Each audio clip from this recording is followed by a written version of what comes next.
name is Mark Guiliana. I'm 36 years old. I was born in New Jersey, and I still live in New Jersey. I have a couple of my own projects. I have a more acoustic band, which is called the Mark Guiliana Jazz Quartet, and then a more electronic project called Beat Music. I play the drums. I play some other instruments, but not in public. I love piano and things, but that's usually the instrument that I use to write music, but that's just for me, yeah.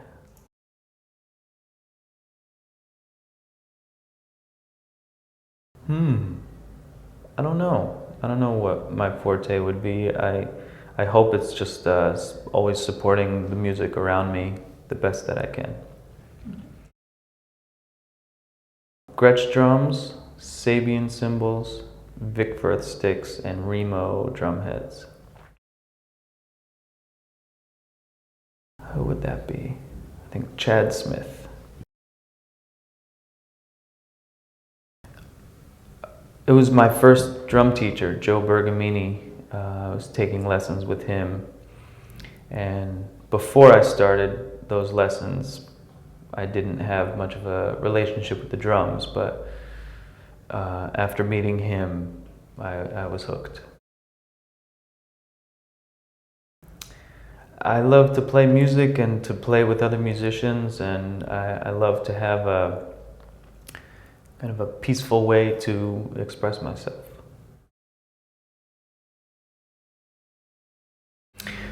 I remember the first CD that I bought. I guess I was purchasing tapes before then, but the first CD I bought was Pearl Jam Versus.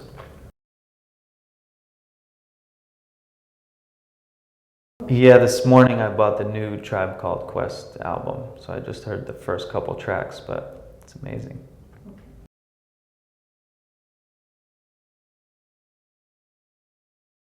Yeah, I had the honor of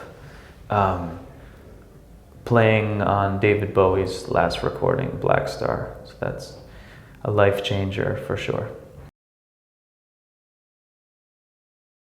David Bowie. These could all be David Bowie, but I get inspired by artists who have the ability to express their true self. John Coltrane, Wayne Shorter, yeah, Bob Marley. Yeah, I mean, so many.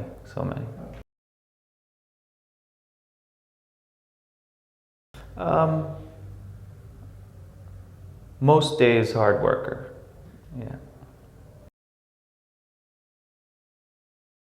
Yeah,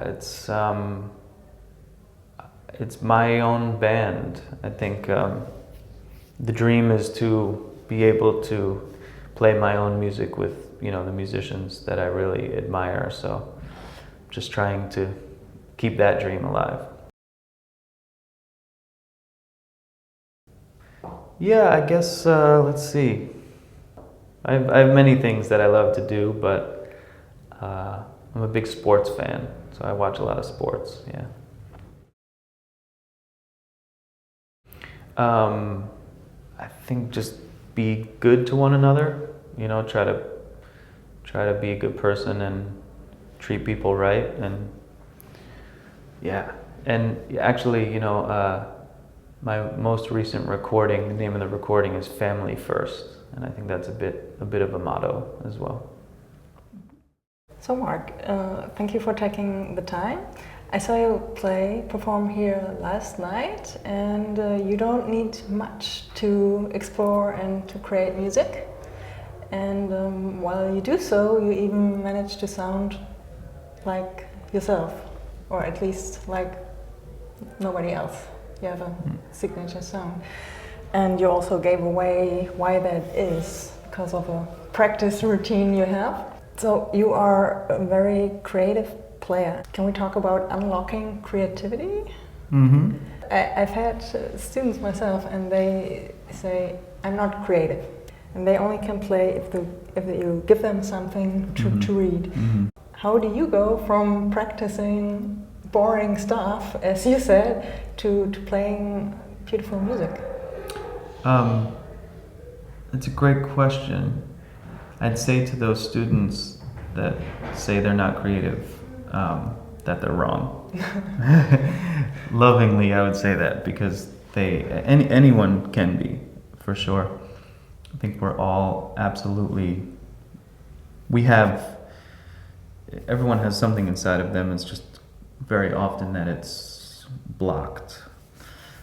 So for me, the idea of just trying to make room for that stuff to come out. And I think just in life, it's one of the hardest things to do, is learn about yourself and be yourself. So I find oftentimes it's, I was mentioning this yesterday, it's what not to do as opposed to what to do.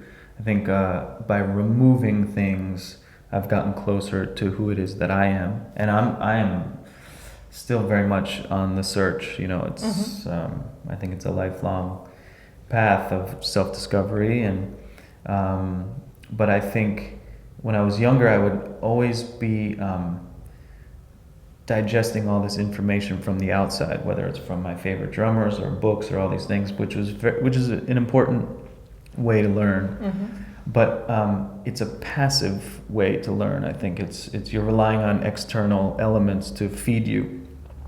So I think in order to be creative, and we need to be more proactive in that search, and we need to not rely on the external elements, but to discover them inside ourselves. But oftentimes, because we're full of other people's ideas, we don't know where to look for our own ideas. So I think by very respectfully and graciously removing some of these external thoughts, the first thing to do is to even just make room for our own ideas. And then it's the slow process of trying to figure out what those ideas are. I think we just have to be very, very aware of what we're saying, what we're playing, the clothes we wear. Everything is a certain expression. Certain things just maybe it feels good to play it, or it sounds good, or it's going to work. And that usually a lot of ways to avoid the self-discovery. But for me, again, when I think of my favorite musicians, all of them are expressing their true self, and that to me is that's what draws me to them. And I think people can feel that. I think people can feel when someone is expressing themselves in an honest way, and I think that's the connection and the bond. Whether it's your favorite style of music, or maybe it's a certain painter where you don't quite understand what it is, but it's something's you feel it in your body, So I think for me that's the pursuit, and it's it's difficult. I wish it could be more tangible, of do this and then do this and then do this, but I think it's different for everybody, as it should be. And I don't know, I wish I could be more concise, but it's still a work in progress, for sure. So maybe in 10 years you can maybe have more to... Maybe 30. Yeah. Maybe 30. Okay. Do you think it's easier to start as a starting point to know almost nothing, or to know a lot to create something? Like, can it be hindering? Do you have that word? Yeah. Good question. I think both are valid ways, but I think knowing a lot is better. I understand that knowing a lot might mean you fall into the tendencies of doing what you already know, but for me, when I think about my favorite musicians, they are examples of what's possible. So not so much in the details of what they're doing, but the idea of human achievement or something, artistically. When I think about John Coltrane, I don't play saxophone, but I listen to him and I watch videos of him playing. I wish I could have seen him. And I just see someone who is on the infinite search for the truth and for himself. And it's okay, I play a different instrument, play different music, but it's still seeing an example of someone on that path that encourages me to try to discover what that would mean for me. Mm-hmm. So I think it's important to know, because sometimes it's just helpful to know what's possible, even if the details are quite different. Mm-hmm. Okay, one last question. Mm-hmm. Wait, what was it? Yes, exactly this. Mm-hmm. Do you ever go blank? Do you? Definitely. Yeah? Definitely. When I'm playing? Yeah, when you try to improvise. Yeah, oh yeah. And I think that's a beautiful place. Not knowing where to go, sometimes I have to rely on, okay, I don't know what to do, so I make a bold decision and whatever that may be, and then that may spark the next path to take. So I think going blank is completely a part of the process. Or if you hit a wall, or if it's like oftentimes I think those moments are ripe for breakthroughs. Mm-hmm. If everything's just going well, then it's just going well. Mm-hmm. That's not very exciting. Mm-hmm. It's cool, but I think life is full of it's important to have some unsettled moments, and it's the way you recover from that that's almost more exciting than just kind of coasting the whole time. Or you don't appreciate the good stuff unless there's some moments of difficulty. Okay. So, yeah. Good. That's it. Thank you so much for your time. My pleasure.